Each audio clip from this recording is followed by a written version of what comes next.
The hospital room smelled of antiseptic and worry on that spring day in 1979 when Derek Paravicini entered the world far too early. At just 25 weeks into her pregnancy, his mother Mary Ann lay in the sterile white room as doctors worked frantically to save the tiny life that weighed barely more than a pound. The medical team exchanged concerned glances as they placed the premature infant into an incubator, knowing that babies born this early faced a survival rate of only 55%. The oxygen pumped into his fragile lungs was keeping him alive, but nobody could predict what price his body would pay for entering the world 16 weeks before he was ready. In those first critical hours and days, the Paravicini family kept vigil at the hospital, praying that their youngest child would survive. Derek's sister Libet, 9 years old at the time, peered through the glass at her baby brother, so small and fragile that he seemed almost transparent. The family came from privilege and distinction, with connections to British aristocracy through Mary Ann's brother Andrew Parker Bowles.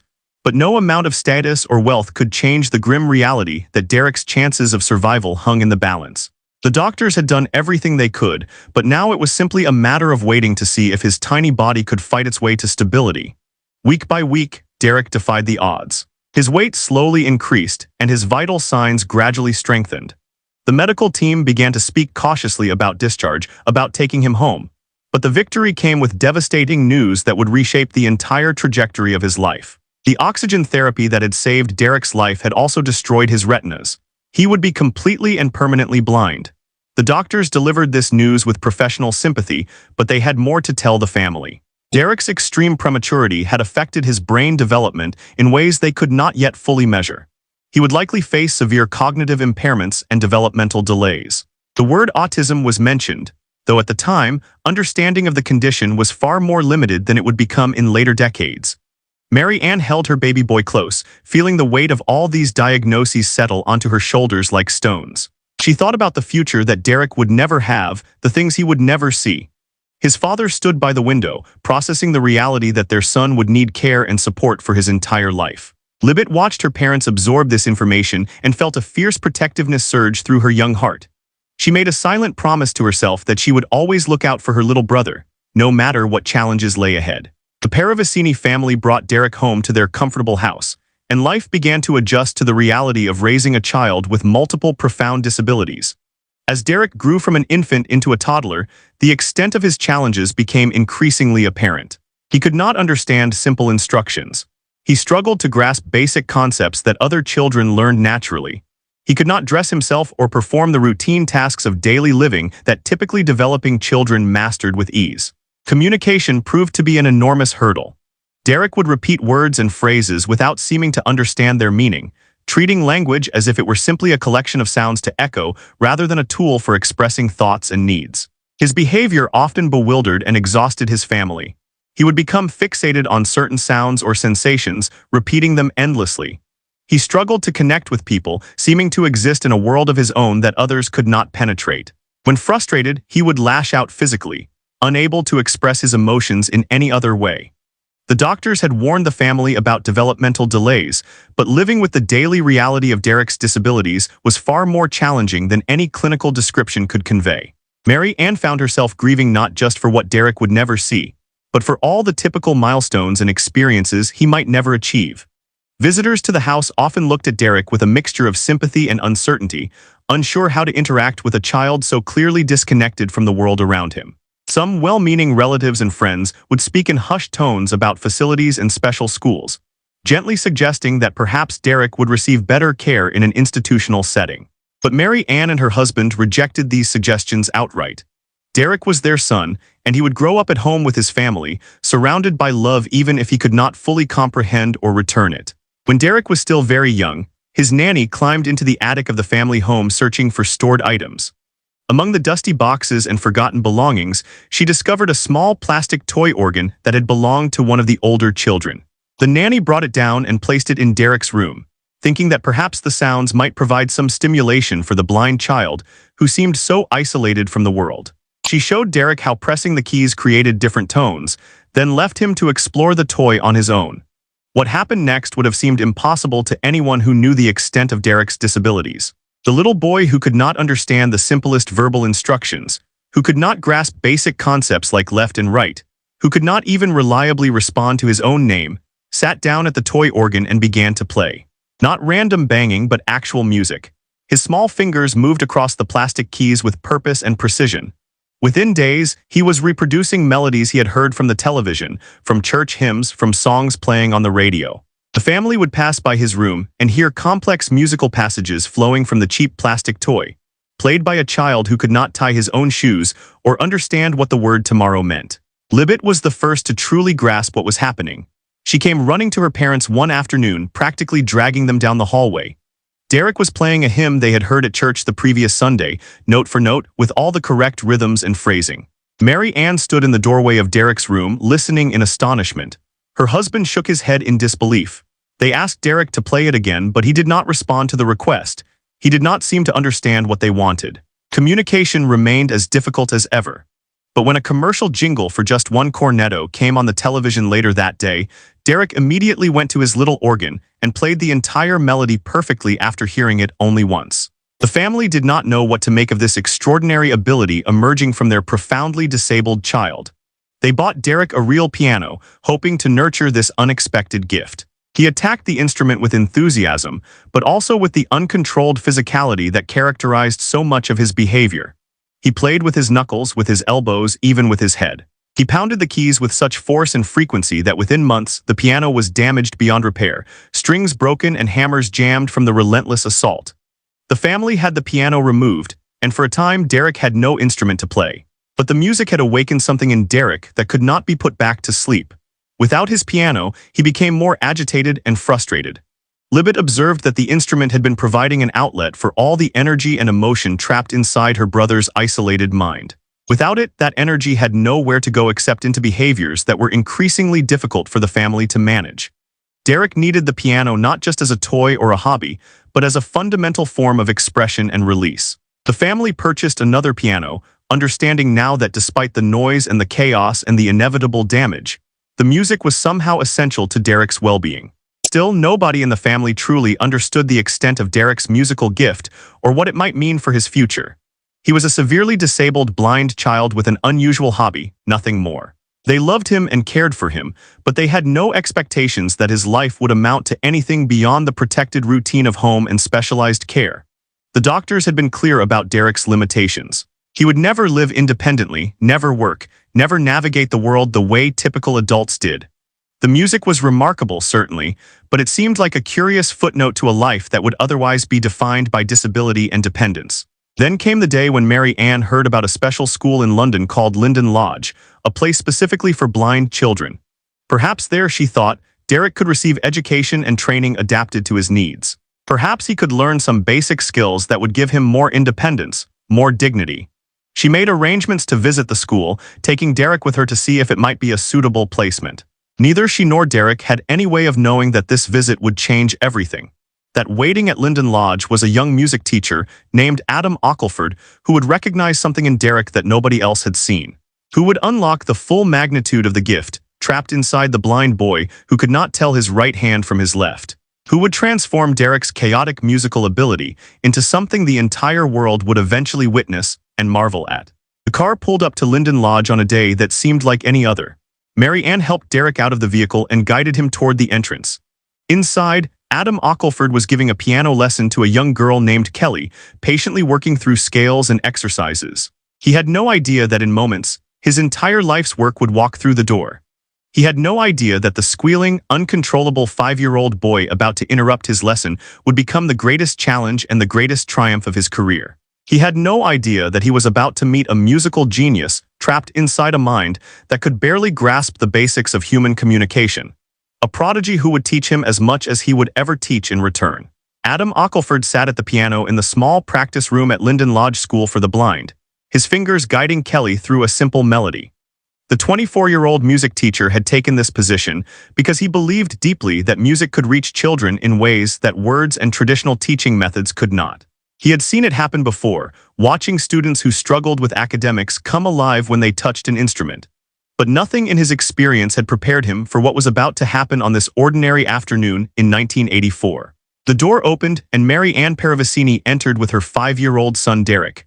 Adam glanced up briefly, offering a polite nod while continuing to work with Kelly. He was accustomed to visitors and parents observing lessons. But Derek was not interested in observing quietly. The moment he heard the piano, something inside him electrified. He let out a high-pitched squeal that echoed through the small room, a sound of pure excitement and desperate need. Before anyone could react, Derek broke away from his mother and charged toward the piano.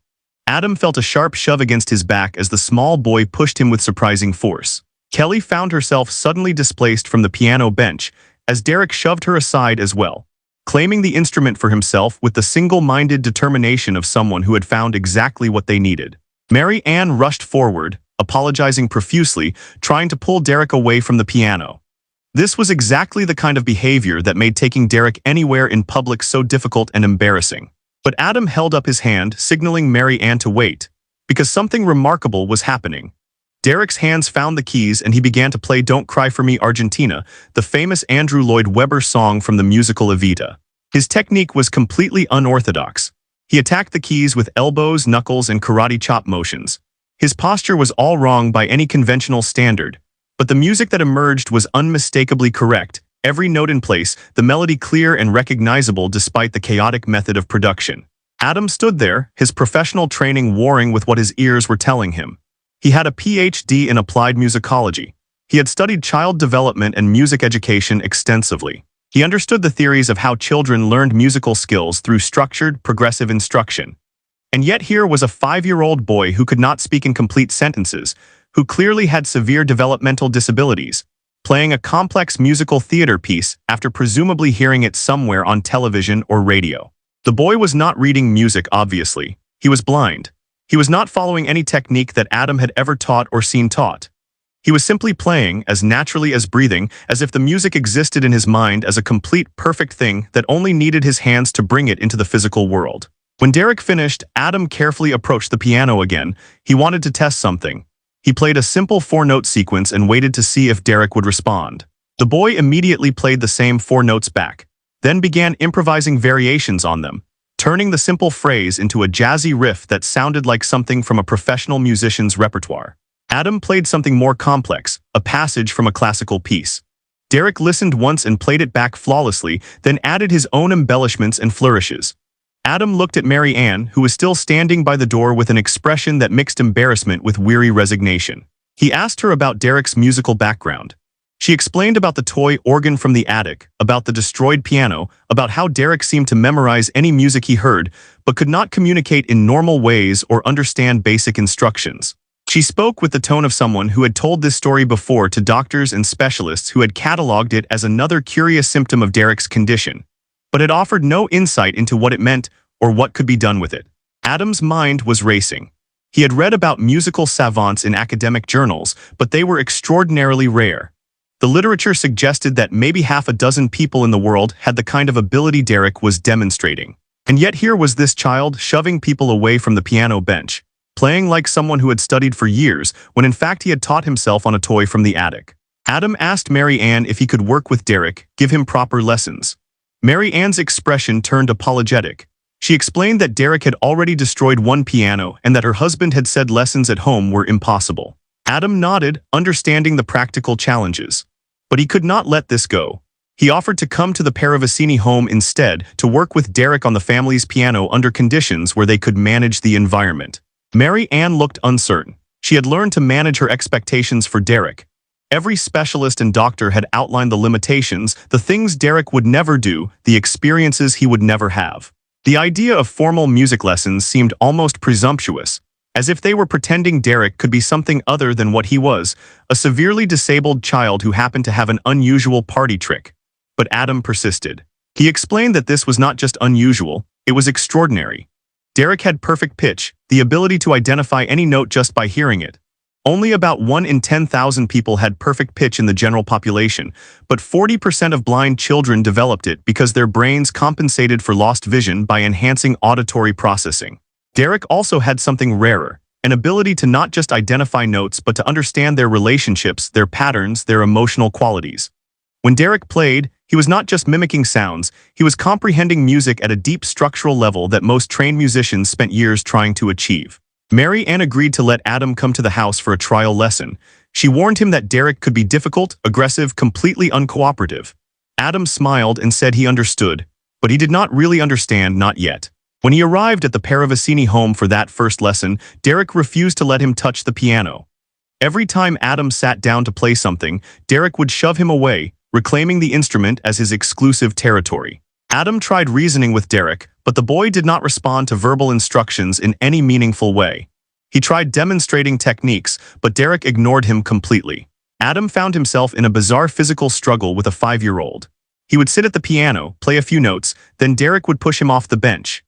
Adam began literally picking Derek up and moving him to the other side of the room, giving himself a few precious seconds to play before the boy charged back and shoved him away again. It was exhausting and frustrating and seemingly pointless.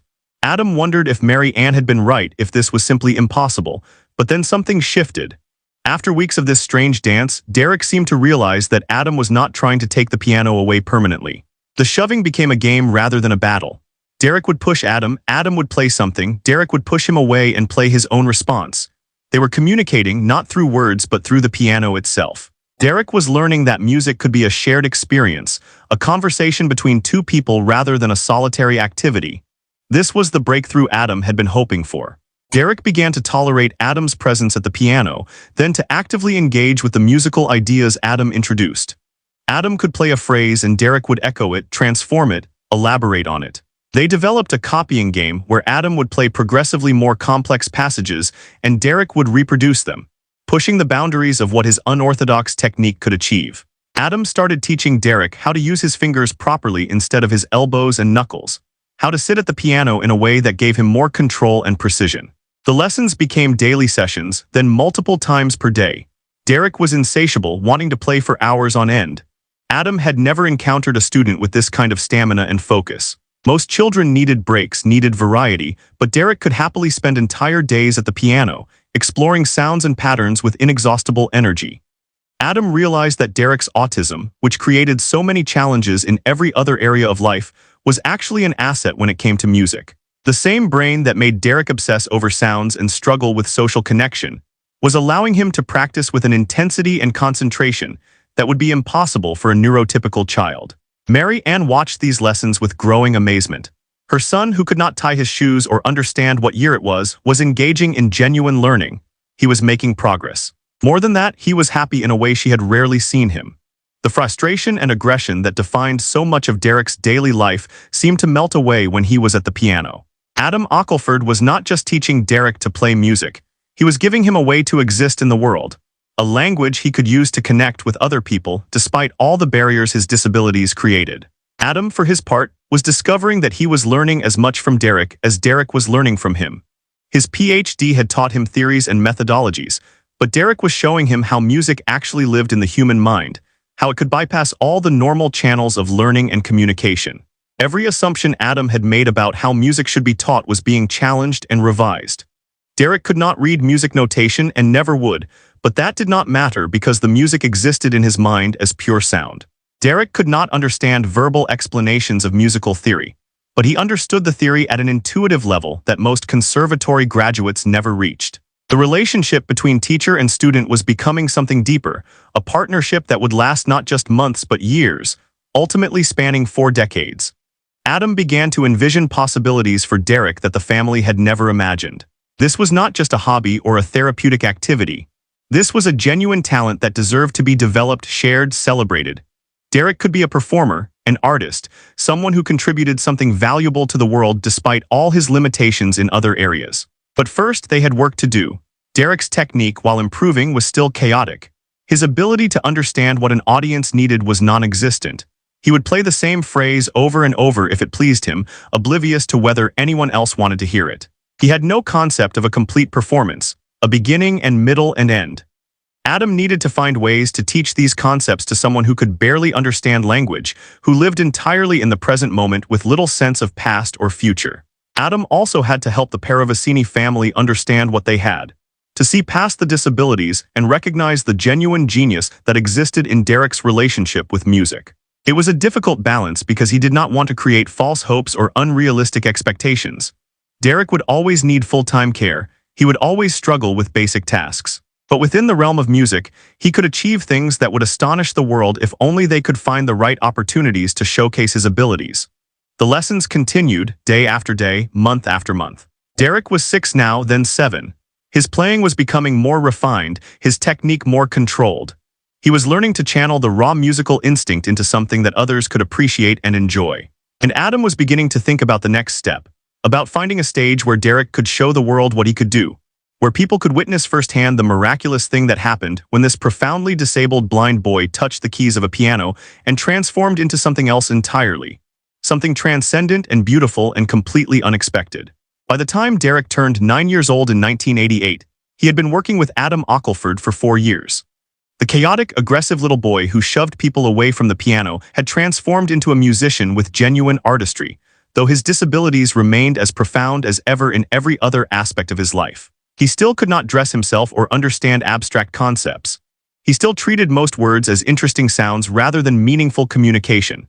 But at the piano, he had become something remarkable, someone who could take a melody and reimagine it with jazz flourishes, classical techniques, and improvisational brilliance that seemed to come from nowhere and everywhere at once. Adam had been thinking for months about getting Derek in front of a real audience. The boy had performed for family and friends, for visitors to Linden Lodge, for anyone who happened to be around when he sat down to play. But Adam wanted something bigger, something that would validate the thousands of hours they had spent together and show the world that disability and genius could coexist in the same person. He wanted Derek to experience what it felt like to play for people who had come specifically to hear him, who would listen with full attention and appreciation. The opportunity came through the Royal Philharmonic Pops Orchestra, which was preparing a concert at the Barbican Centre in London. The program included jazz pieces, and Adam proposed that Derek could perform with the orchestra. The suggestion was met with skepticism from some quarters. A 9-year-old blind autistic boy with severe learning difficulties playing with one of Britain's premier orchestras seemed like a risky proposition at best, a potential disaster at worst. What if Derek had a meltdown on stage? What if he refused to play, or played the wrong thing, or simply could not handle the pressure and sensory overload of a major concert hall? Adam assured the organizers that Derek could do this. He explained Derek's abilities in detail, played recordings of his performances, outlined how they would structure the performance to set Derek up for success. Finally, the orchestra agreed. Derek Paravicini would perform at the Barbican, playing jazz piano with the Royal Philharmonic Pops Orchestra. The date was set. Mary Ann and the family received the news with a mixture of pride and terror. The weeks leading up to the concert were intense. Adam worked with Derek on the specific pieces they would perform, running through them again and again until Derek knew them inside and out. But there was a fundamental uncertainty that Adam could not eliminate. Derek had no real understanding of what a concert was. He could not grasp the concept of a scheduled performance at a specific time in a specific place. He lived entirely in the present moment.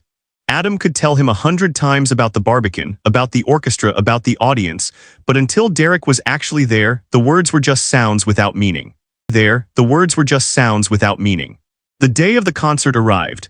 Mary Ann helped Derek into his formal clothes, guiding his arms into the sleeves of his jacket, straightening his collar. Libet came along to provide support, her stomach knotted with anxiety about everything that could go wrong. They drove into London through evening traffic, Derek sitting quietly in the back seat, humming melodies to himself, oblivious to the significance of where they were going. The Barbican Centre loomed large and imposing, its brutalist architecture creating vast concrete spaces that echoed with footsteps and conversation. Mary Ann held Derek's hand as they navigated through the backstage corridors, following Adam to the green room where Derek would wait before his performance. The space was crowded with musicians, orchestra members preparing their instruments, stage managers checking schedules and cues. Derek became agitated by all the noise and activity, the unfamiliar sounds and sensations overwhelming his senses. Adam stayed close to Derek, speaking to him in calm, steady tones. He guided Derek to a quiet corner and sat with him, playing simple hand games that Derek enjoyed, trying to keep him calm and focused. Through the walls, they could hear the muffled sounds of the concert beginning, the orchestra playing the opening pieces of the program. Adam checked his watch. They were getting close to Derek's slot in the program. A stage manager appeared at the door, gesturing that it was time.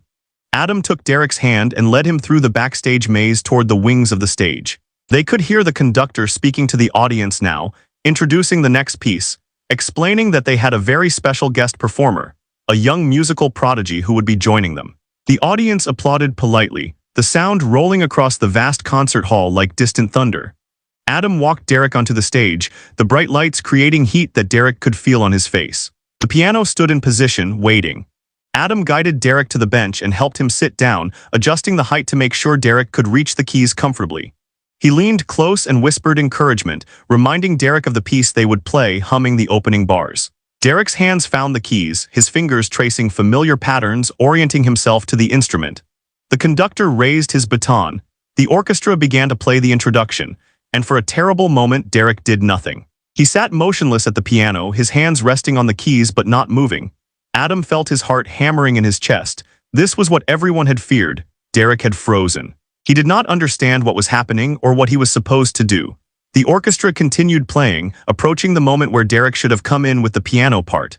The seconds stretched out, each one feeling like an eternity. Then Derek's hands moved.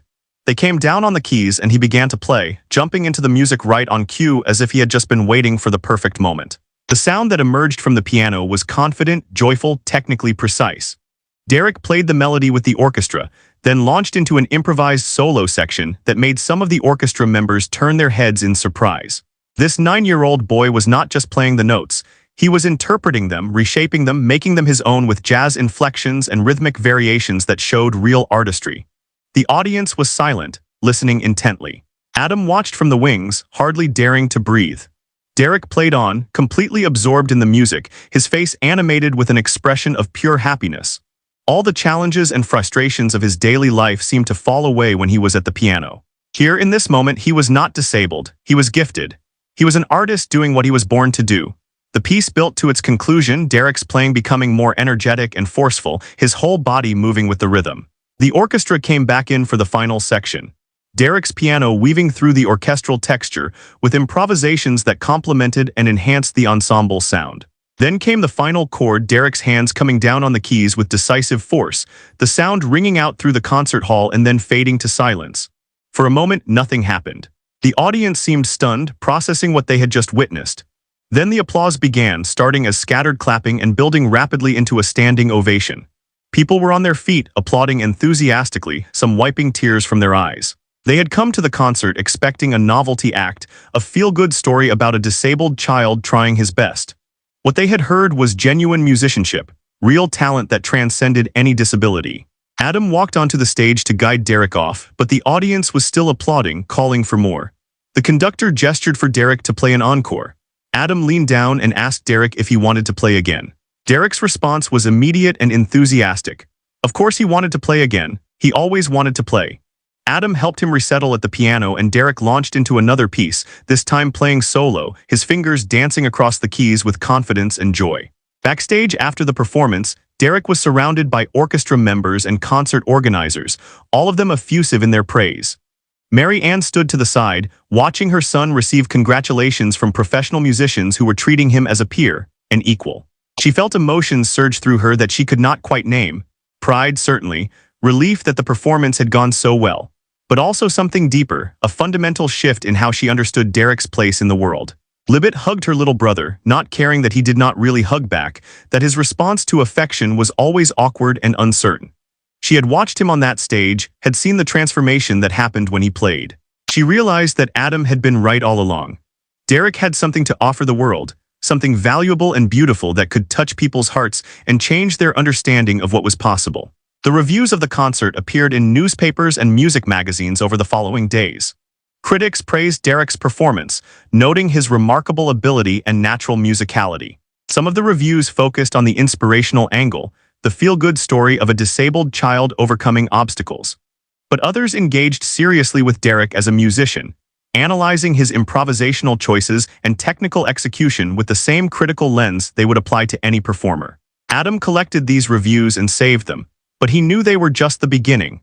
The Barbican performance had proven that Derek could succeed in front of a large audience, that his talent was real and substantial enough to warrant serious attention. Now they needed to build on that success, find more opportunities for Derek to perform, develop his repertoire and his ability to connect with audiences. The door had opened, and Adam was determined to push it wider. Derek himself seemed largely unaware of the significance of what had happened. He could not read the reviews or understand the praise people offered. But he knew that he had played the piano, that people had listened, that somehow the experience had been good. And he wanted to do it again.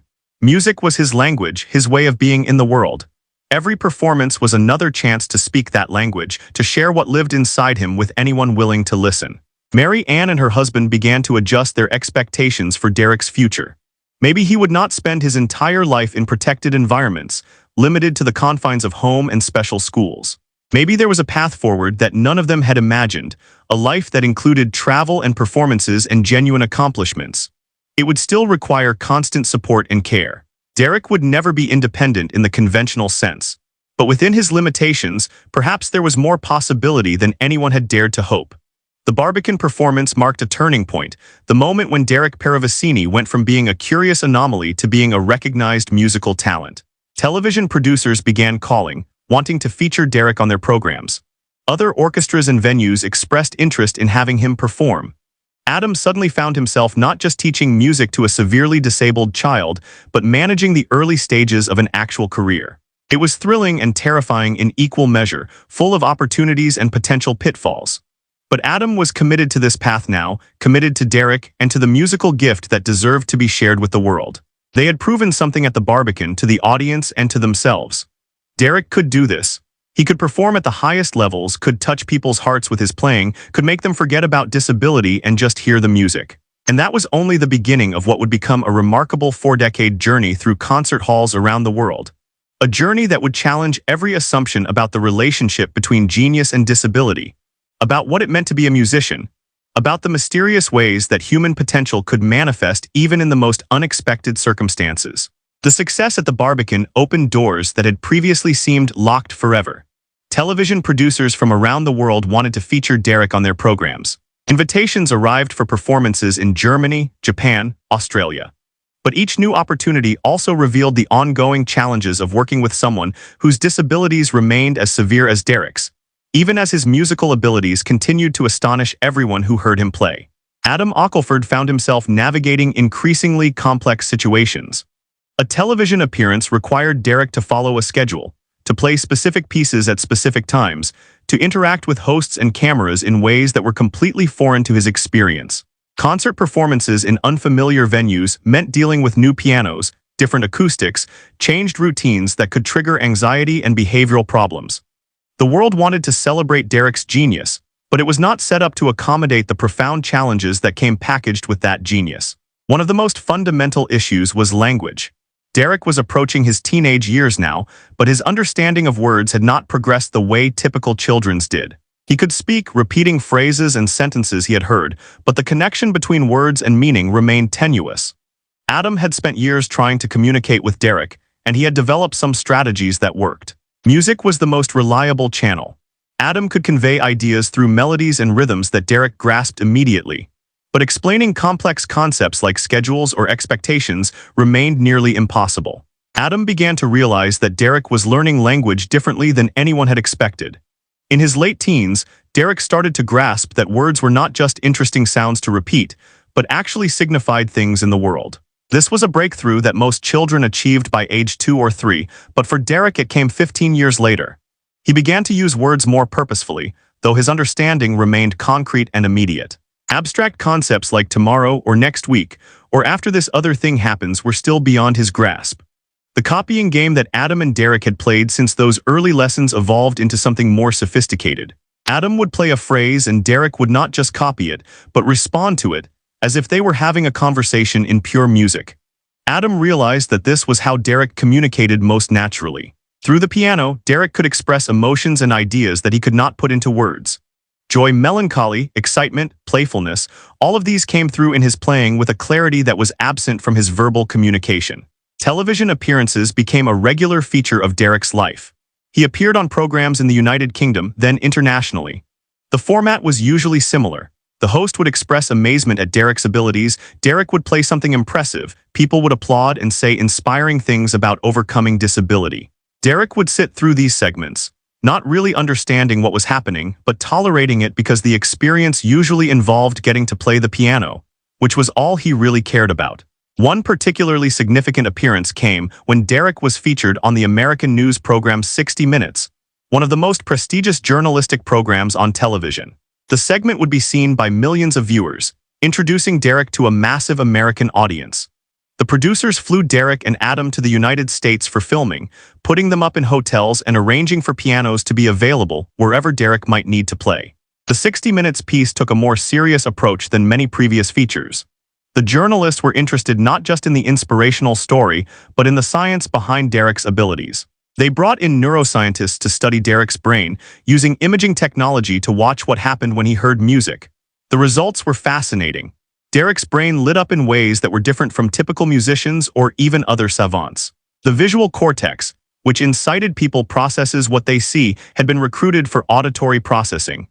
Derek was essentially seeing music in the part of his brain that should have been dark forever because of his blindness. The scientists explained that Derek's early blindness had caused his brain to rewire itself, devoting the neural resources that would have processed vision to processing sound instead.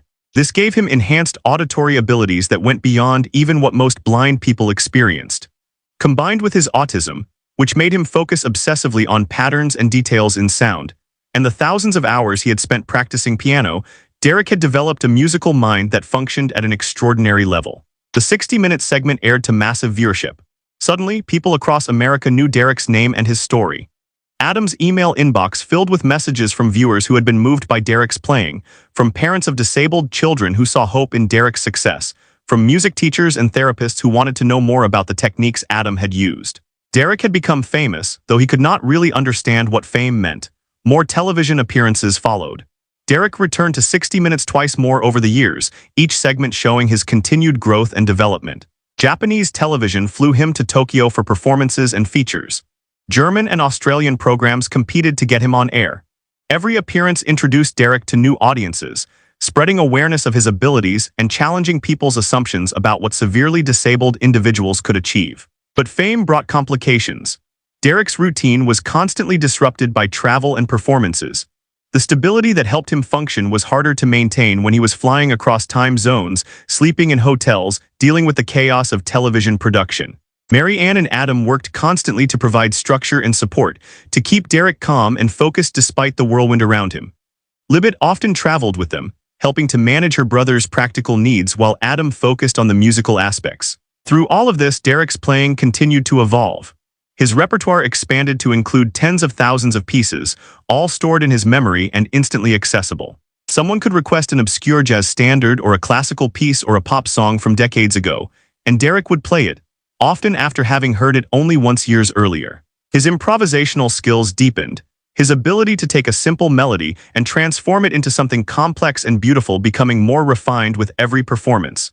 Adam was simultaneously teaching Derek and learning from him. His academic understanding of music theory was being challenged and expanded by watching how Derek's mind worked. Derek could not explain what he was doing in verbal terms, could not analyze his own process, but Adam could observe and analyze for him. He began to understand that Derek experienced music not as individual notes in sequence, but as complete structures, entire pieces that existed in his mind as unified wholes. When Derek played, he was not reading through a piece note by note. He was expressing the piece as he heard it internally, all at once. The relationship between Derek and Adam had become something unique in the world of music education. Adam was no longer just a teacher but a translator, someone who could interpret Derek's musical ideas to the world and interpret the world's expectations back to Derek in ways he could understand. They communicated through the piano, through the copying games that had evolved into sophisticated musical dialogues, through the shorthand of gesture and sound that they had developed over thousands of hours together. Derek's family continued to provide the daily care and support he needed. Despite all his success, he still required help with basic tasks like dressing and eating. He still lived in a world of immediate sensations and experiences, unable to plan ahead or reflect on the past in the way typical adults did. But his family had come to understand that Derek's disabilities and his gifts were inseparable parts of who he was. The same brain that made ordinary life so difficult made extraordinary music possible. Mary Ann watched her son's fame grow with mixed feelings. She was proud of his accomplishments, grateful for the joy music brought him, appreciative of how Adam had unlocked Derek's potential. But she also worried about exploitation, about people seeing Derek as a curiosity rather than a person, about the toll that constant travel and performance took on his well-being. She tried to balance these concerns with Derek's clear love of performing, his obvious happiness when he was at the piano playing for an audience.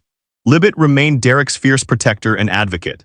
She screened interview requests, helped manage his schedule, ran interference when situations became overwhelming for him. She had promised as a 9-year-old girl to always look after her little brother, and she took that promise seriously. Watching Derek perform for thousands of people, hearing the applause and seeing the tears in audience members' eyes, she felt vindicated in her belief that her brother had something precious to offer the world. The television appearances and media attention served a larger purpose beyond making Derek famous. They raised awareness about the capabilities of people with severe disabilities, challenged societal assumptions about intelligence and value, inspired families dealing with similar challenges. Adam received hundreds of letters from parents who said that seeing Derek perform had given them hope for their own children, had made them reconsider what might be possible. Derek himself remained largely unaffected by the attention and praise. He could not read the reviews or understand the significance of performing on prestigious programs. What mattered to him was the piano, the music, the pure joy of playing. Everything else was background noise, confusing but tolerable because it usually led to another opportunity to do the only thing he truly wanted to do. The fame was incidental. The music was everything. As Derek moved through his teenage years and into his 20s, a pattern emerged. He would practice for hours every day, play concerts regularly, appear on television programs, and slowly build a reputation as one of the most remarkable musical savants in the world. His disabilities remained unchanged, but his musical abilities continued to deepen and mature. He was becoming not just a novelty or an inspiration, but a serious musician whose playing deserved attention on its own merits, separate from the story of how he came to play. The envelope that arrived at the Paravicini home bore an official seal and elegant handwriting. Inside was an invitation that made Mary Ann pause and read the words twice to make sure she understood correctly. Derek was being invited to perform at a royal event. Her son would play piano in the presence of members of the British royal family. Mary Ann's connection to the royal family came through her brother Andrew Parker Bowles, whose former wife Camilla would eventually marry Prince Charles and become queen consort. But Mary Ann had never sought to leverage these family connections for Derek's benefit. She wanted him to succeed on his own merits as a musician, not as someone with aristocratic relations. However, the invitation was genuine and offered because of Derek's reputation as a pianist, not because of family ties. The performance would be at a formal event, requiring Derek to play in front of royalty, dignitaries, and distinguished guests. The venue would be grand and intimidating. The expectations would be high. Adam and Mary Ann discussed the opportunity carefully. Derek had performed successfully in many venues by now, but this felt different, weighted with protocol and tradition that Derek could not possibly understand. They decided to accept. Adam began preparing Derek for the performance, running through potential pieces, trying to explain in the limited ways Derek could comprehend that this was an important event. But as always, the explanation meant little to Derek.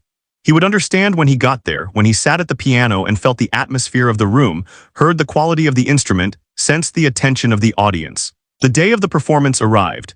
Derek was dressed in formal attire, his appearance carefully managed to meet the standards of a royal event. The venue was magnificent, with high ceilings, ornate decorations, and an air of refined elegance. Derek seemed oblivious to the grandeur, focused as always on finding the piano. When the moment came for Derek to perform, he was led to a beautiful grand piano positioned prominently in the room. Members of the royal family sat in the front rows, along with other distinguished guests. Adam whispered a few words of encouragement to Derek, though he knew the words themselves mattered less than the tone and familiarity of his voice. Then Derek's hands found the keys and he began to play. The piece Derek chose was a jazz standard, but he played it with such sophistication and creativity that it transcended genre. His improvisations were tasteful and musically intelligent, showing not just technical skill but genuine artistry. The audience listened in rapt attention, many of them learning for the first time about this remarkable young man who could barely navigate daily life but could make music that seemed to come from some divine source. When Derek finished, the applause was warm and genuine. Members of the royal family approached him afterward to offer congratulations. They spoke to him kindly, though Derek's responses were awkward and uncertain. He could not maintain conventional conversation, could not follow the social protocols that everyone else navigated instinctively. But his playing had spoken more eloquently than words ever could. This performance began a relationship between Derek and the royal family that would continue for years. He would be invited back to perform on multiple occasions at various royal events and functions. The family took a genuine interest in his well-being and development, seeing him not just as a curiosity, but as a talented musician deserving of support and recognition. Camilla Parker Bowles, who would eventually become Queen Consort, developed a particular fondness for Derek. As her role in the royal family became more prominent, she chose to become patron of the Amber Trust, the charity that Adam Ockleford had founded to provide music education and instruments to blind and partially sighted children. The organization had been inspired directly by Adam's work with Derek, an effort to extend the same opportunities Derek had received to other children facing similar challenges. With royal patronage, the Amber Trust gained visibility and resources that allowed it to expand its work dramatically. The charity funded music lessons for hundreds of children, provided instruments and specialized software, paid for travel to performances and competitions. Adam's work with Derek had created a template that could be adapted and applied to help many other children discover their own musical potential. Derek himself was asked to serve as a kind of ambassador for the Amber Trust, performing at fundraising events and appearing in promotional materials. He could not understand the organizational structure or mission of the charity in any conventional sense, but he understood that playing piano at these events was good, that people were happy when he played, that somehow his playing was helping other children like him.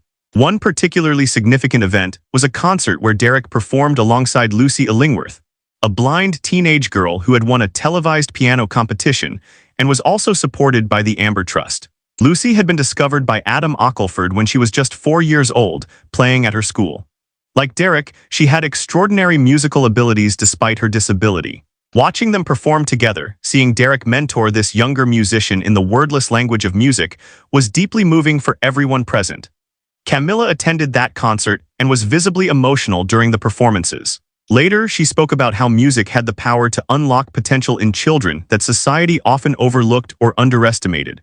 She talked about Derek specifically, about how he challenged assumptions and expanded understanding of what human ability could look like.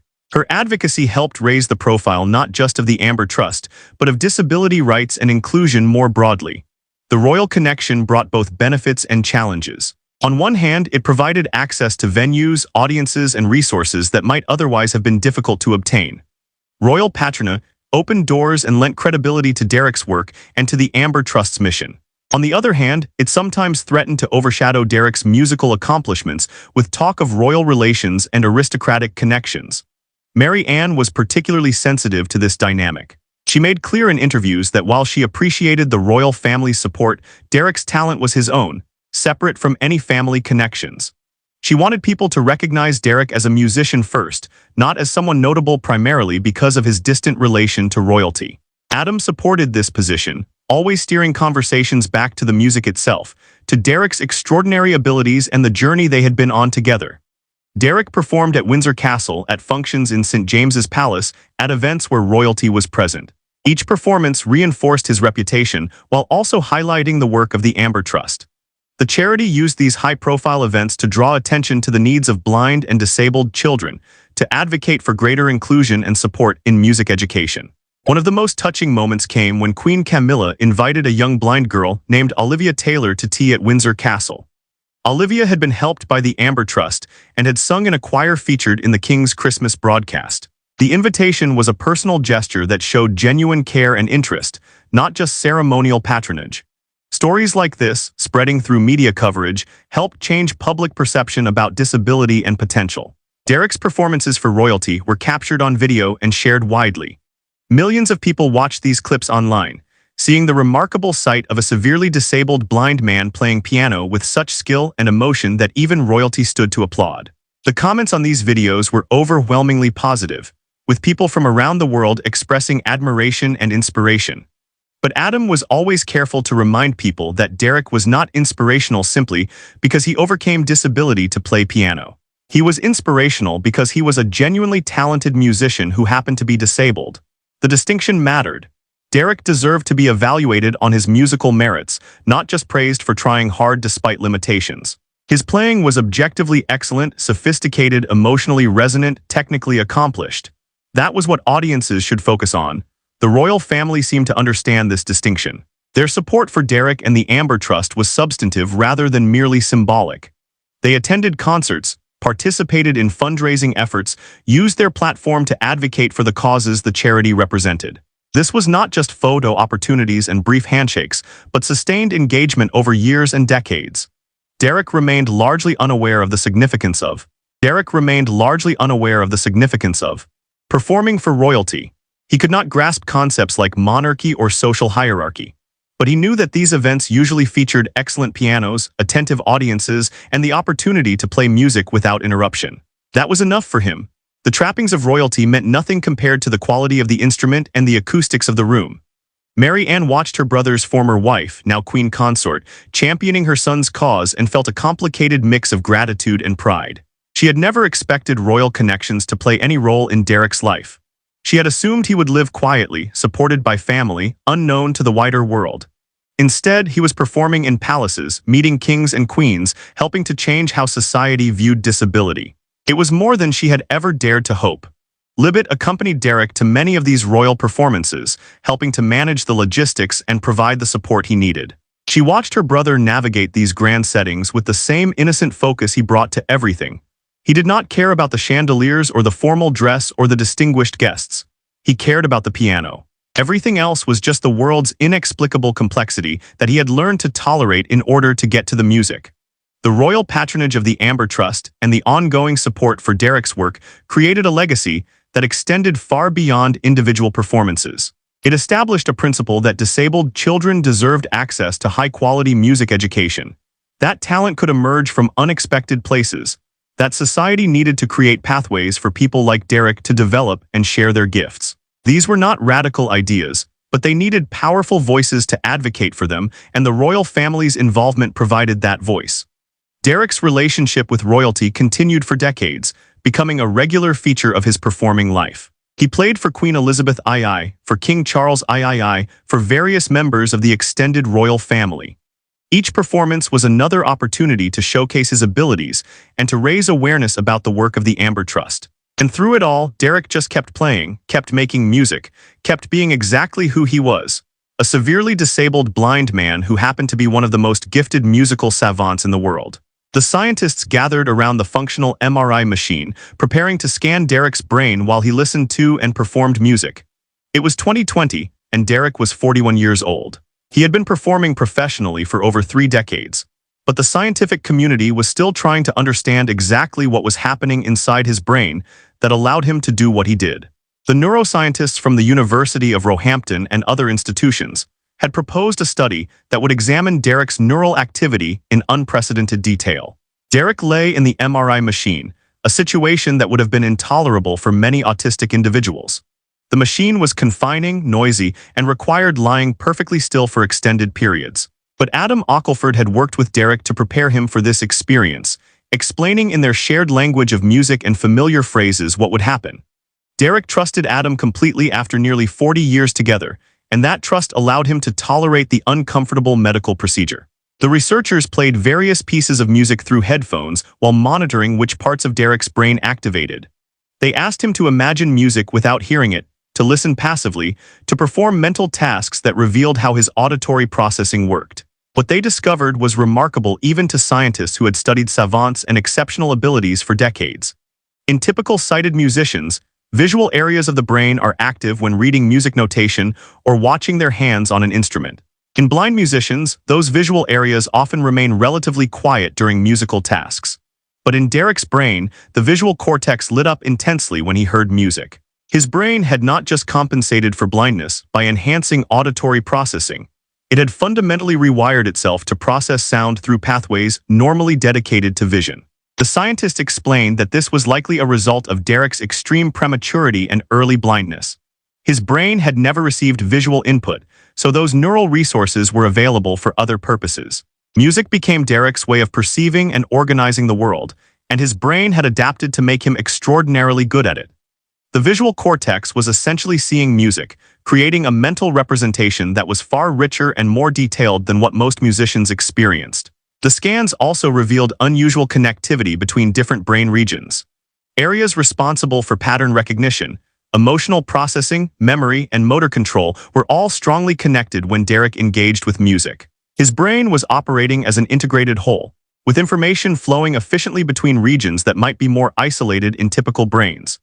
This enhanced connectivity explained his ability to memorize thousands of pieces after hearing them once, to improvise complex variations instantly, to play with such emotional depth despite his limited understanding of emotion in other contexts. The researchers published their findings in scientific journals, contributing to the broader understanding of neuroplasticity and savant syndrome. Derek's brain became a case study in how human neurology could adapt to extreme circumstances, how disability in one domain could lead to extraordinary ability in another. The research had implications beyond just understanding Derek as an individual. It offered insights into brain development, into the potential for therapeutic interventions, into the nature of musical cognition itself. But what fascinated researchers even more than the neuroscience was the question of how Derek learned music without being able to understand verbal instruction or read notation. Adam Ockelford had developed an entire pedagogical approach based on decades of working with Derek, but it defied conventional music education theory.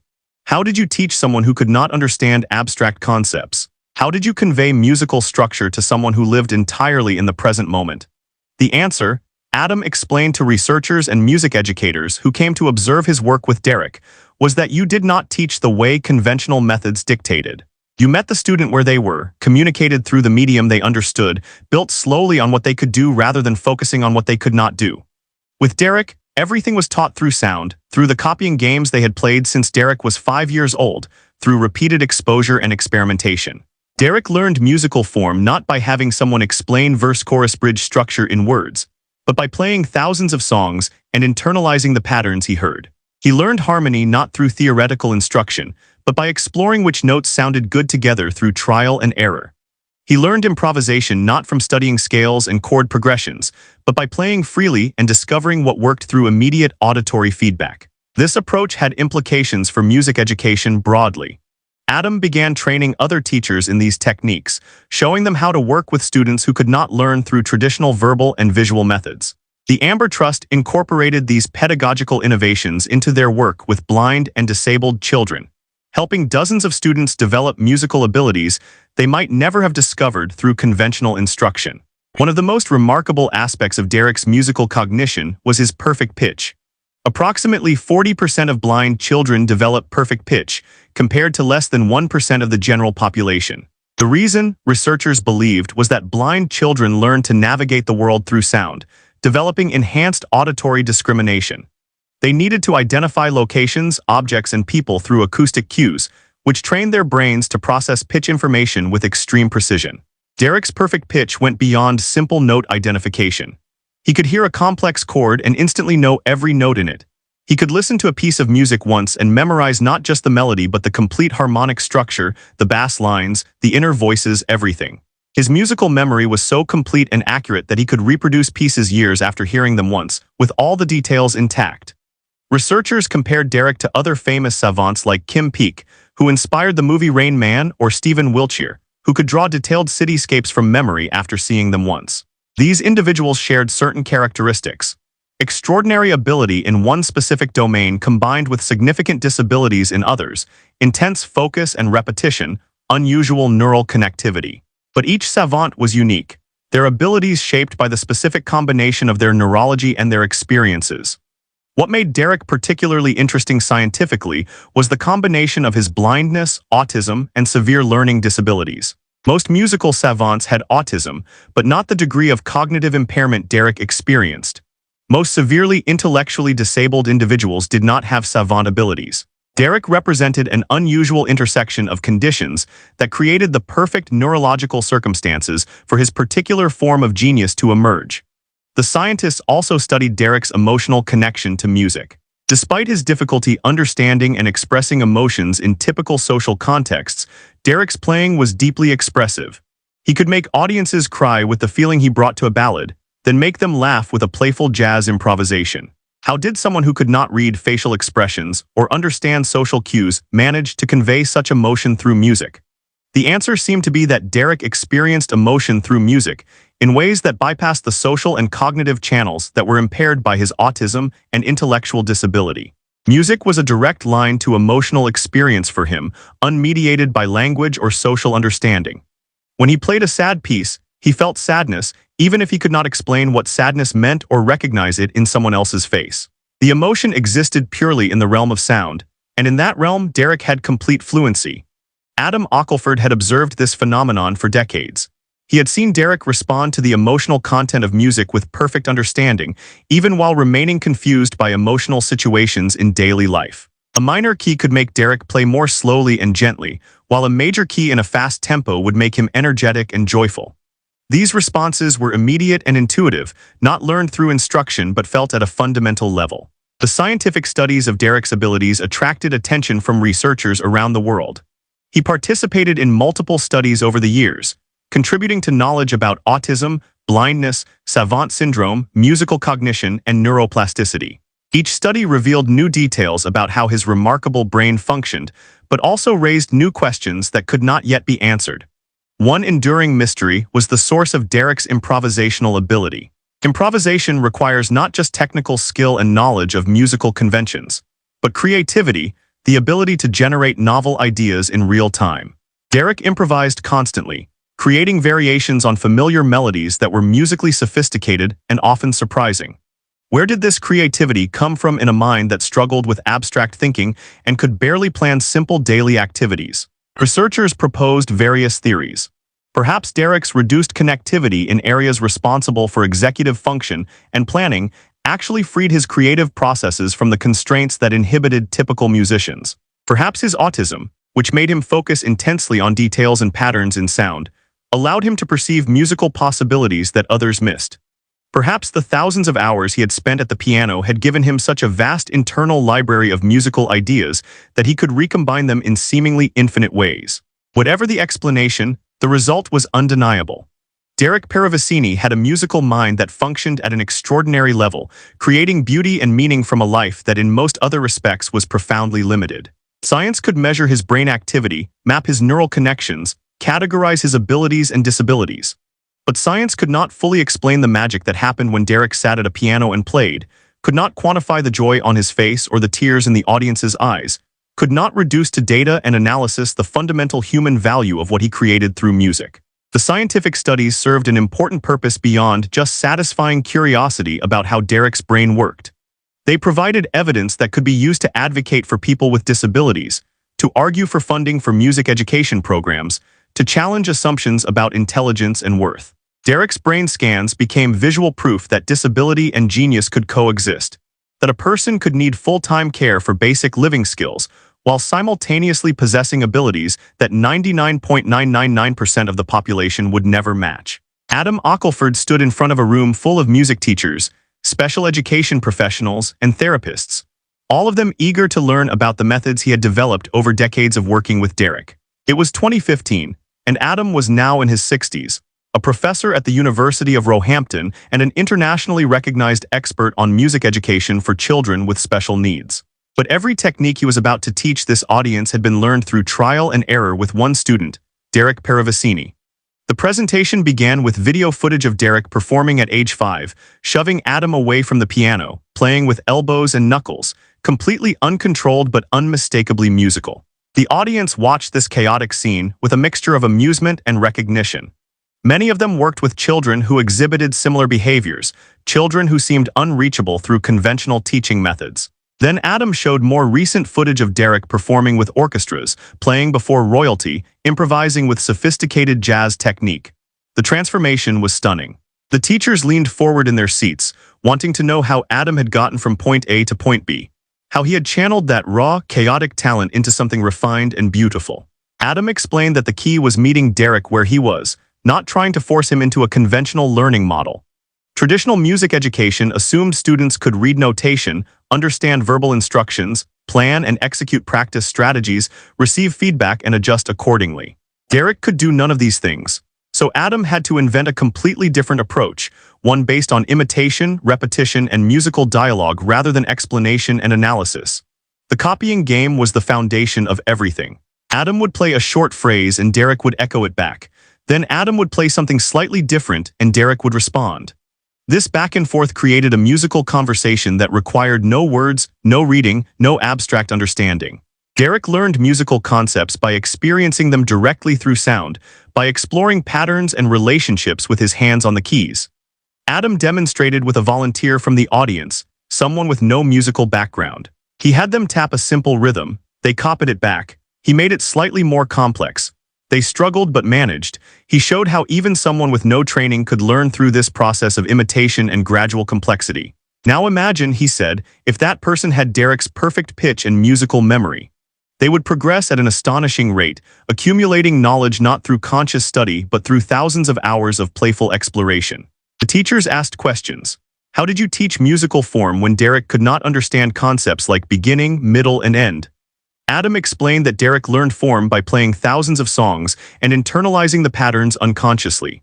After hearing enough songs with verse-chorus structure, Derek's brain recognized that pattern and reproduced it in his own improvisations, even though he could not explain or consciously understand what he was doing. How did you teach Derek to perform for audiences when he could not understand social expectations? Adam said you did not teach that in the traditional sense.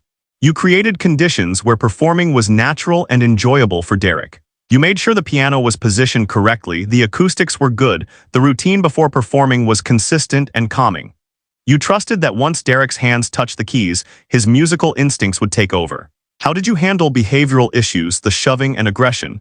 Adam smiled and admitted that handling Derek's behavior had been the hardest part, harder than teaching music. The key was understanding that Derek's aggression came from frustration, from wanting desperately to play but not being able to communicate that need. As Derek's ability to communicate improved, as he learned that music could be shared rather than possessed exclusively, the aggressive behaviors decreased. It took years, but patience and consistency made it possible. The audience was particularly interested in how Adam's work with Derek had led to the creation of the Amber Trust. Adam explained that Derek's success had been possible partly because his family had resources, could afford to hire Adam for intensive one-on-one instruction, could support Derek's development without financial stress. But most families with disabled children did not have those resources. They could not afford private music lessons, could not buy instruments, could not pay for travel to performances and competitions. The Amber Trust was founded to level the playing field, to give blind and disabled children from all backgrounds access to music education. The charity provided funding for lessons, purchased instruments, paid for adaptive technology that made music accessible to children with various disabilities. Over the years, the Amber Trust had helped hundreds of children discover musical abilities they might never have known they possessed. Adam showed videos of some of these children. Lucy Illingworth discovered playing piano at her school at age 4, blind and with severe learning disabilities, who went on to win a televised piano competition. Romy Smith, autistic and nonverbal, who communicated through music with an expressiveness she could not achieve through words. Chapman Shum, another talented blind pianist supported by the charity. Each child had their own unique story, but all of them had benefited from the model Derek had pioneered. The teachers wanted to know how they could implement these methods in their own schools and clinics. Adam emphasized that it required patience and flexibility. You could not follow a rigid curriculum. You had to observe each child carefully, discover what captured their interest, build on their strengths rather than focusing on deficits. With some children, it might take months or years before you saw real progress, but the potential rewards were enormous. One teacher asked about the emotional toll of working with students as severely disabled as Derek. How did Adam avoid burnout? How did he maintain hope when progress was so slow and uncertain? Adam paused, considering the question carefully. He said that Derek had given him far more than he had given Derek. Through their relationship, Adam had learned to see past disability to the person underneath, to appreciate forms of communication and intelligence that operated outside conventional channels. Derek had been his greatest teacher even as Adam taught him. The presentation concluded with a live demonstration. Derek had accompanied Adam to this conference, and now he came on stage to perform. The audience of teachers and therapists watched as this middle-aged blind man sat at the piano and played with such skill and emotion that several people wiped tears from their eyes. After 40 years of lessons, Derek was still learning, still growing as a musician, still finding new ways to express himself through sound. After Derek performed, he and Adam sat together at the piano for an impromptu session of the copying game they had played since Derek was 5. Adam would play a phrase, Derek would respond with a variation. Then Derek would play something and Adam would elaborate on it. The musical conversation flowed naturally, effortlessly, a demonstration of the deep connection they had built over 4 decades. The teachers left the conference energized and inspired, armed with new techniques and a renewed sense of possibility. Many of them would return to their students and try the methods Adam had demonstrated, finding that children they had thought unreachable could actually learn and grow when approached in the right way. Some would go on to discover their own musical prodigies. children whose abilities had been hidden behind disabilities until music provided a way to unlock them. Adam's teaching legacy extended beyond the specific techniques he had developed. He had demonstrated a fundamental principle, that every person has potential, that genius can emerge from the most unexpected places, that our conventional measures of intelligence and ability often miss forms of brilliance that operate outside typical channels.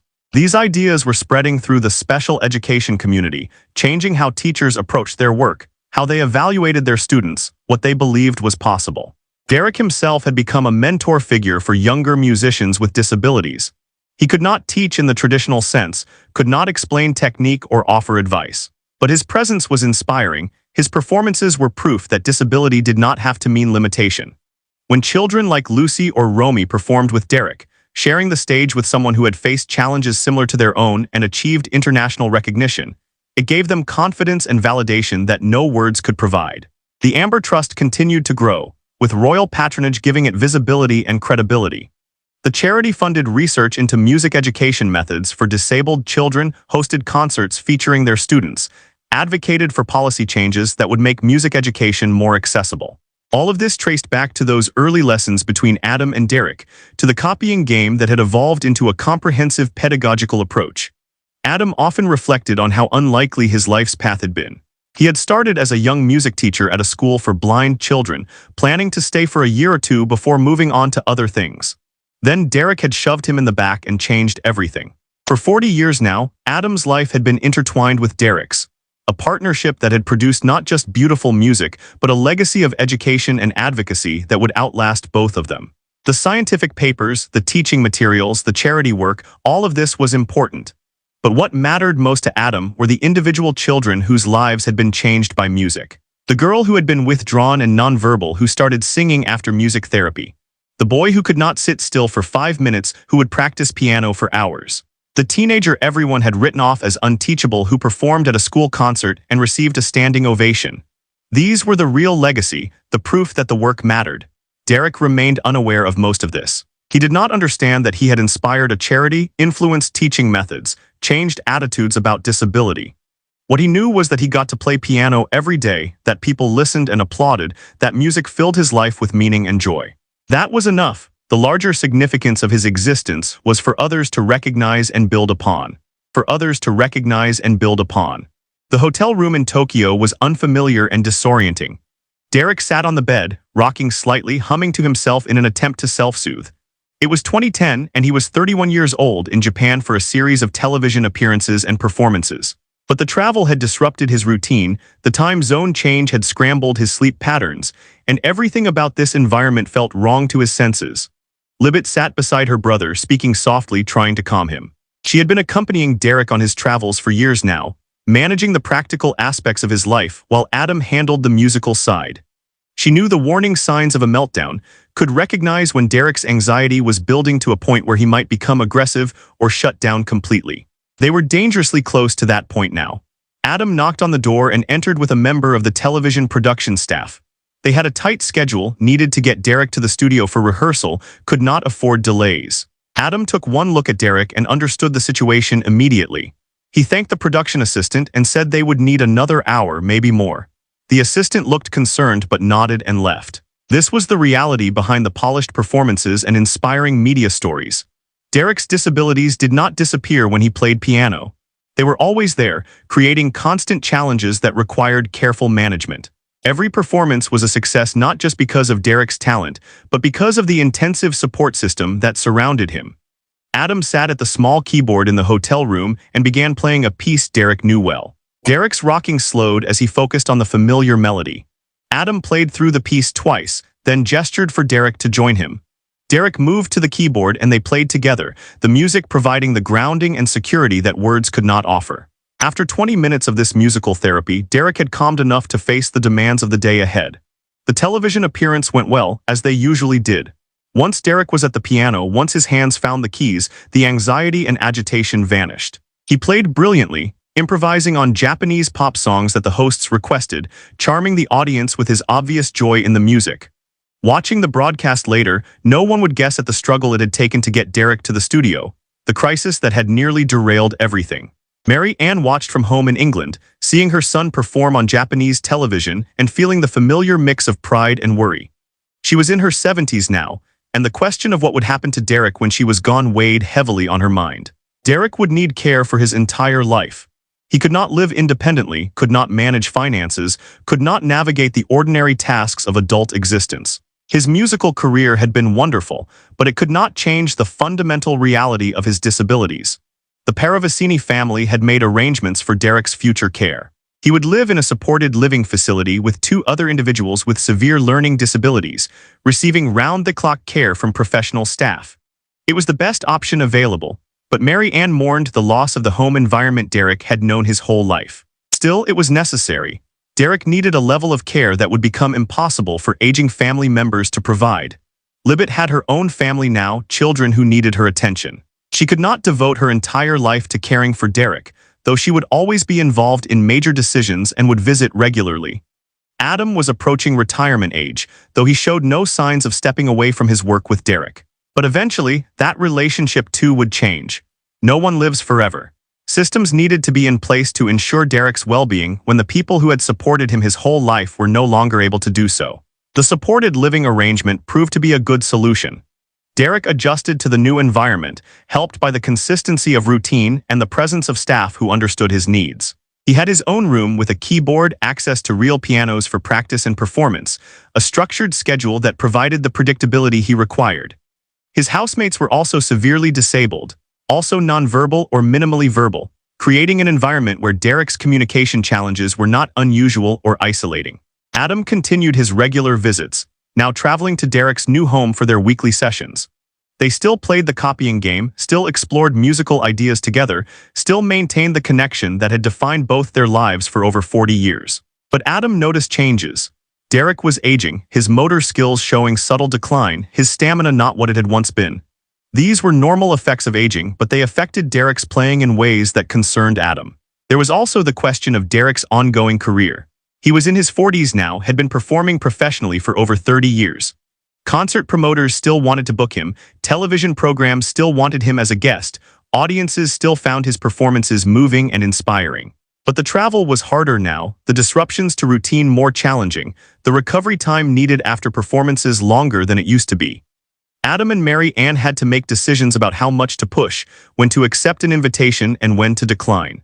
Every performance took a toll, not just on Derek but on the family members and staff who supported him. Was it worth it? Was the value of sharing Derek's gift with the world balanced against the stress and difficulty it caused him? They decided to be more selective, accepting only the most significant opportunities, building in more recovery time between events.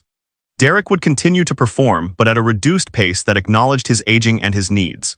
The goal was to sustain his career over many years rather than burning him out with an overly ambitious schedule. There were health concerns as well. Derek's extreme prematurity had left him vulnerable to various medical issues.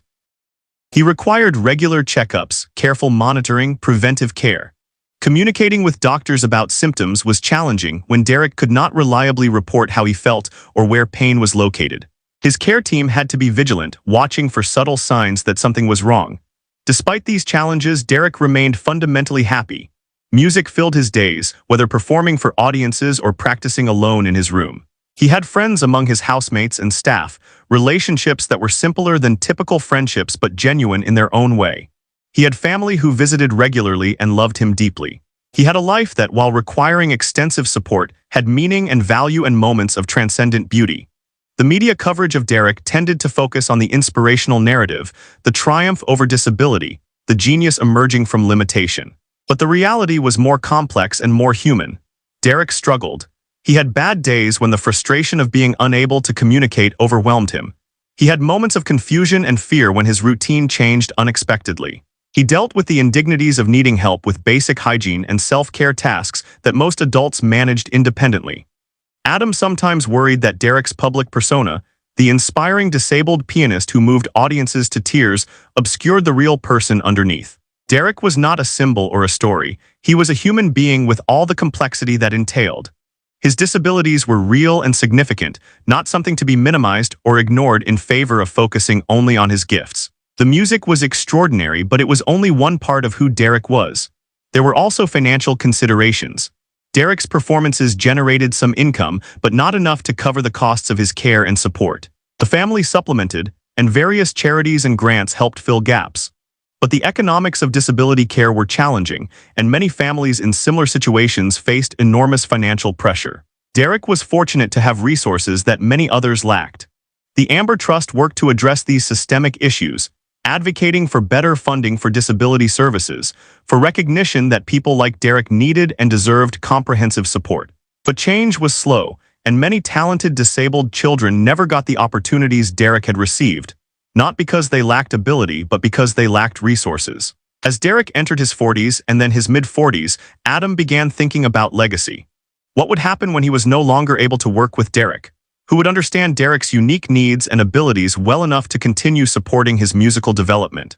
Adam began training others, bringing in colleagues who could learn Derek's patterns of communication, his musical preferences, his behavioral triggers and calming techniques. This succession planning was necessary but painful. Adam had devoted his entire adult life to working with Derek and building the Amber Trust. The idea of stepping back, of trusting Derek's care to others, was difficult to contemplate, but it was also realistic. Adam was in his 60s. At some point, he would need to retire. Systems needed to be in place to ensure continuity of care and musical opportunity for Derek. Derek himself, of course, understood none of this. He lived in the present moment, not worrying about the future or dwelling on the past. When Adam visited, they played piano together, and that was good. When Adam did not visit, there were other people and other activities to fill the time.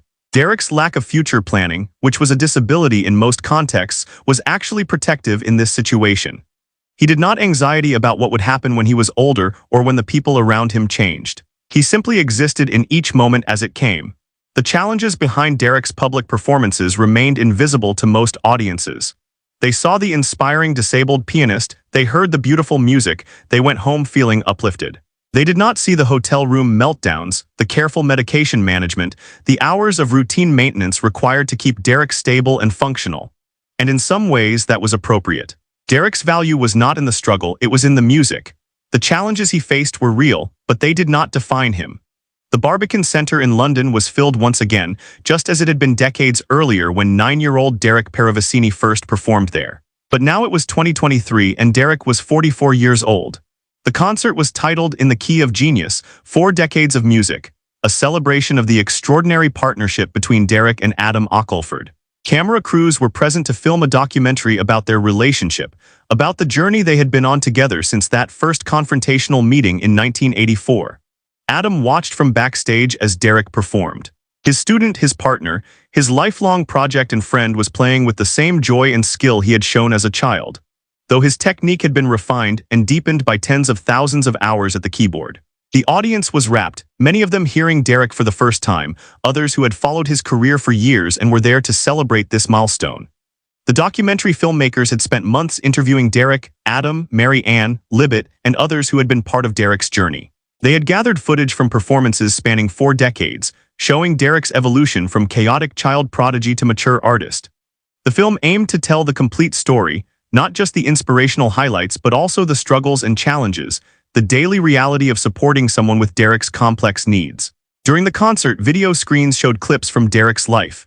There he was at age 5, shoving Adam at Linden Lodge. At 9, performing with the Royal Philharmonic Orchestra. As a teenager on Japanese television. As a young adult playing for royalty.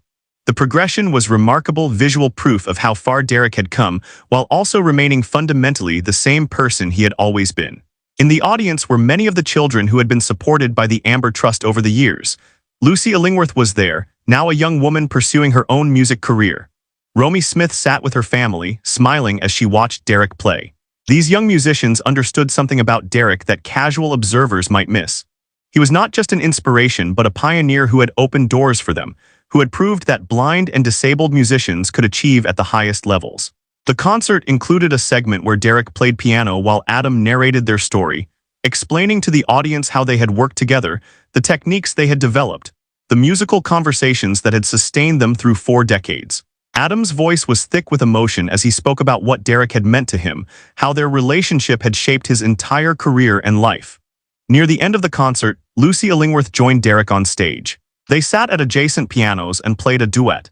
the older mentor and the younger student communicating through music in ways that transcended their shared disabilities. The piece they played together was complex and beautiful, showing not just technical skill but genuine musical communication, each player responding to and building on what the other contributed. The audience stood and applauded for nearly 10 minutes when the concert concluded. Derek was brought back on stage multiple times for encores, playing jazz standards and classical pieces and improvisations that left the crowd in awe. At one point, he played Happy Birthday to Adam, whose 67th birthday fell near the concert date, adding elaborate variations that turned the simple children's song into a virtuosic showpiece. The documentary film premiered several months later at the Raindance Film Festival in London. Key of Genius told Derek's story through reenacted scenes and documentary footage, focusing on the moment when Adam first met Derek and recognized his extraordinary gift. The film was emotionally powerful, moving audiences to tears while also educating them about autism, savant syndrome, and the possibilities of music education for disabled children. Critics praised the film for its honest portrayal of both Derek's gifts and his limitations. It did not shy away from showing the difficult moments, the behavioral challenges, the profound support Derek required. But it also celebrated what he had achieved and the joy his music brought to listeners around the world. The film won awards at several festivals and was picked up for broader distribution, introducing Derek's story to audiences who had never heard of him. Mary Ann watched the film's premiere with mixed emotions. She was proud of her son's accomplishments, grateful for the life he had been able to lead. But she also felt protective, worried about Derek being reduced to a story or symbol rather than being seen as a complete person. The film handled this balance well, she thought, but there was always the risk that people would focus on the inspiring narrative and miss the human being at the center of it. Libet felt vindicated by the film and the concert. She had always believed in her brother, had always known he was special. Now the world recognized what she had seen from the beginning, but she also felt bittersweet about it. Derek was in his mid-40s now, and their parents were aging. The family structure that had supported Derek his whole life was gradually changing. What would the next chapter look like? Adam had similar thoughts. He was approaching 70, still active and engaged but conscious of his mortality. He had worked with Derek for nearly 40 years, longer than many marriages last, longer than most professional partnerships endure. But at some point this would end. Adam had trained others to work with Derek, had documented his methods extensively. But no one knew Derek the way Adam did, and the thought of Derek continuing without him was both necessary and heartbreaking. The documentary and concert sparked renewed interest in Derek's work and in the Amber Trust. Donations to the charity increased dramatically. Music teachers contacted Adam wanting to learn his methods. Parents of disabled children reached out, sharing their own stories and asking for advice. The visibility was valuable, translating into resources that would help many children beyond Derek.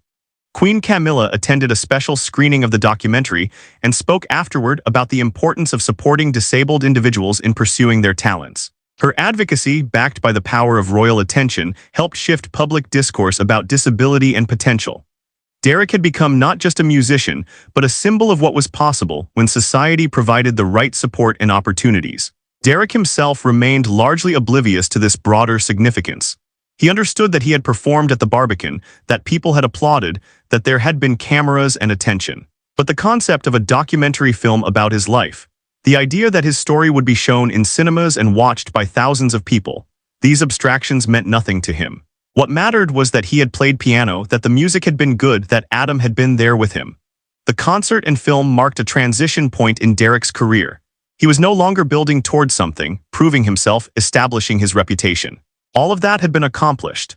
Now he was in a maintenance phase, sustaining what he had built, continuing to share his gift while managing the realities of aging and disability. Performances became less frequent, more carefully curated. The goal was sustainability rather than constant growth. Adam began working on a book that would document his work with Derek in comprehensive detail, a resource for future music educators working with disabled children. The book would include transcriptions of Derek's improvisations, analysis of his musical development, detailed descriptions of teaching techniques, reflections on the relationship between disability and genius. It would be Adam's final major contribution to the field, the culmination of a life's work that had begun with a 5-year-old boy shoving him away from a piano. The legacy was unfolding in multiple directions. There was Derek's own music, his performances and recordings that would outlast him. There was the Amber Trust and the hundreds of children it had helped. There were the teaching methods Adam had developed that were being used by music educators worldwide. There was the documentary film and the academic research, and the policy changes that Derek's story had helped inspire. All of this radiated out from those early copying games, from the patient work of one teacher who had recognized potential where others saw only limitation. Derek continued his daily life in the supported living facility, practicing piano, spending time with his housemates, following his routines. He had no awareness of being part of a legacy, no understanding that his life had meaning beyond his immediate experience. But others understood, and they were working to ensure that what Derek represented, the possibilities he had demonstrated, would continue to influence how society viewed and supported disabled individuals long after Derek himself was gone. The Barbican concert had been recorded professionally, and the performance was released as a live album. Proceeds from sales went to the Amber Trust, continuing the cycle of Derek's music supporting other disabled children in developing their own talents. Reviews of the album praised Derek's musicianship, with several critics noting that his playing deserved attention purely on its musical merits, separate from the inspirational story of his disability. This was what Adam had always wanted. For Derek to be recognized first and foremost as a musician, with the disability as context but not as the sole basis for evaluation. Derek's playing was genuinely excellent by any standard. He was not just good for someone who is blind and autistic. He was good, period. That distinction mattered, and it was finally being recognized by the broader musical community. As 2024 approached and Derek neared his 45th birthday, the foundation of his legacy was firmly established. The music would endure, the charity would continue, the teaching methods would influence future generations. And Derek himself would keep playing, keep creating beauty through sound, keep being exactly who he was. A profoundly disabled man with an extraordinary gift. A person whose existence challenged assumptions and expanded understanding of what human potential could look like when given the right support and opportunities to flourish. Derek Peravicini is now 45 years old, and he continues to play piano nearly every day. His home has keyboards and regular access to pianos, and music remains the organizing principle of his life, just as it has been since he was 2 years old and first discovered that toy organ in the attic. The journey that began with a premature baby given less than a 50% chance of survival has become a life of genuine accomplishment and meaning, though one that still requires comprehensive support and care. Adam Ockelford is in his late 60s, still working with Derek weekly despite being past typical retirement age. Their sessions together have become almost ritualistic, following patterns established over 4 decades. They play the copying game, explore new musical ideas, revisit old favorites.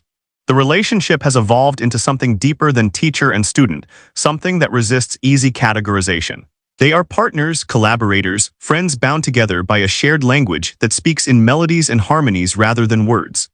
The question of what will happen when Adam can no longer work with Derek is one that both families have addressed with careful planning. Other musicians and teachers have been brought in gradually, learning Derek's preferences and communication patterns. The transition will be difficult whenever it comes, but systems are in place to ensure continuity of care and musical opportunity. Derek's talent does not depend on any single person, even one as important as Adam has been. Mary Ann Peravicini is in her 80s now, still actively involved in Derek's life but increasingly reliant on others to manage the day-to-day details. She has watched her son defy every low expectation that was set for him, has seen him perform for royalty and move audiences around the world to tears. But she has also lived with the daily reality of his disabilities, the ongoing needs that will never diminish. Her feelings about Derek's life are complex. Pride in what he has achieved mixed with grief for what he will never experience. Gratitude for the support they have received mixed with awareness of how precarious that support can be. Libet continues to advocate for her brother and visit regularly, balancing her responsibilities to her own family with her lifelong commitment to Derek. She has become involved in the Amber Trust's work, serving on committees and helping to shape policy. Her experience growing up with Derek has given her unique insights into the needs of families supporting disabled children, and she uses that experience to help others navigate similar challenges. The Amber Trust has grown into a substantial organization, supporting hundreds of children across the United Kingdom and influencing music education policy nationally. The charity funds not just lessons and instruments, but also research into best practices, teacher training programs, and advocacy work aimed at making music education more inclusive. Every child helped by the Trust is part of Derek's legacy, proof that the methods developed through his education can benefit many others. Derek's influence extends beyond the children directly supported by the Amber Trust. Music therapists and special education teachers around the world have incorporated techniques based on Adam's work with Derek. Research papers cite Derek as a case study. University courses on music education for disabled students use videos of Derek's performances as teaching materials. His impact on the field has been substantial and lasting. The documentary, Key of Genius, continues to find new audiences through streaming platforms and educational screenings. Teachers show it to their students as an example of neuroplasticity and human potential. Parents of disabled children watch it for hope and practical ideas. Music students see it and gain new appreciation for the connection between music and the human brain. The film has become an important educational resource, extending Derek's influence far beyond the concert halls where he performs. Derek's performing career continues, though at a reduced pace appropriate for his age and needs. He still gives concerts several times a year, carefully scheduled and supported by his care team. Recent performances have included a return to the Barbican, appearances at benefits for the Amber Trust, and a special concert celebrating his 45th birthday. Each performance reminds audiences of his extraordinary abilities while also highlighting the ongoing work needed to support disabled musicians. The Derek Paravicini Quartet, featuring Derek alongside vocalist Hannah Davey, violinist Ben Holder, and drummer Ollie Howell, has become a respected ensemble in the British jazz scene. They perform regularly, their repertoire spanning from ragtime to contemporary pop reimagined through jazz arrangements. The quartet showcases Derek's abilities in a collaborative context, demonstrating that he can function as part of an ensemble and not just as a solo performer. YouTube has become an important platform for sharing Derek's music with global audiences. His channel has hundreds of thousands of subscribers who watch videos of him playing everything from classical pieces to jazz standards to requests called out by audience members. The comments on these videos come from around the world in dozens of languages, all expressing appreciation for Derek's talent and the joy his playing brings. Derek himself remains fundamentally unchanged by fame and recognition. He cannot understand what it means to have hundreds of thousands of people watching videos of him performing. He does not grasp concepts like international reputation or historical significance. What he knows is that he loves to play piano, that music makes him happy, that when he plays people often applaud and smile. This simple, direct relationship with music is both his limitation and his strength. The scientific interest in Derek's brain and abilities continues. Researchers periodically contact Adam requesting permission to study Derek, to add to the growing body of knowledge about savant syndrome and musical cognition. Each study contributes small pieces to the larger puzzle of understanding how Derek's remarkable mind works, knowledge that may eventually lead to better interventions and support for others with similar neurological profiles. Adam has completed his comprehensive book about working with Derek, a text that is being used in music education programs and special education courses internationally. The book includes practical teaching techniques, theoretical frameworks for understanding musical learning in disabled students, and personal reflections on the profound relationship Adam has shared with Derek for over 40 years. It is both a practical manual and a philosophical meditation on the nature of teaching, learning, and human potential. The royal family continues to support Derek and the Amber Trust. Queen Camilla attends concerts when her schedule allows and has hosted events at Windsor Castle to raise funds for the charity. This sustained royal engagement has been crucial in maintaining public awareness and securing funding. The connection between Derek and the royal family, which could have been merely ceremonial, has become a genuine partnership advancing shared goals around disability inclusion and music education. Derek's daily life remains structured around routine and support. He wakes, has breakfast prepared for him, practices piano, participates in activities organized by his care facility, has more time at the piano, eats meals prepared by others, follows a bedtime routine. Within this supported framework, he has genuine quality of life, experiencing joy through music and simple pleasures, living without the anxiety that comes from worrying about things he cannot control. There are still difficult days. Derek occasionally becomes frustrated or aggressive when his routine is disrupted or when he cannot communicate a need effectively. His care team has to manage medical issues, behavioral challenges, and the complexities of supporting someone who will never be able to live independently. The inspirational narratives about Derek sometimes obscure these ongoing struggles, but they are real and they matter. The broader cultural conversation about disability has shifted somewhat in the decades since Derek first became famous. There is greater awareness now that disabled individuals are not defined solely by their limitations, that accommodation and support can enable remarkable achievements, that society has a responsibility to create inclusive opportunities. Derek's life and career have contributed to this shift, though the work of changing attitudes and structures is far from complete. Looking toward the future, the question is not whether Derek will continue to play piano. Barring unforeseen health crises, he will play until he is physically unable to do so. The question is how to ensure he has the support, opportunities, and quality of life he deserves as he ages, how to sustain the legacy he has created, how to help the next generation of disabled musicians benefit from the path he has helped clear. Adam thinks often about legacy now, about what will remain when he is gone. The teaching methods will survive in his published work and in the teachers he has trained. The Amber Trust will continue its work. Derek's performances will exist in recordings and videos.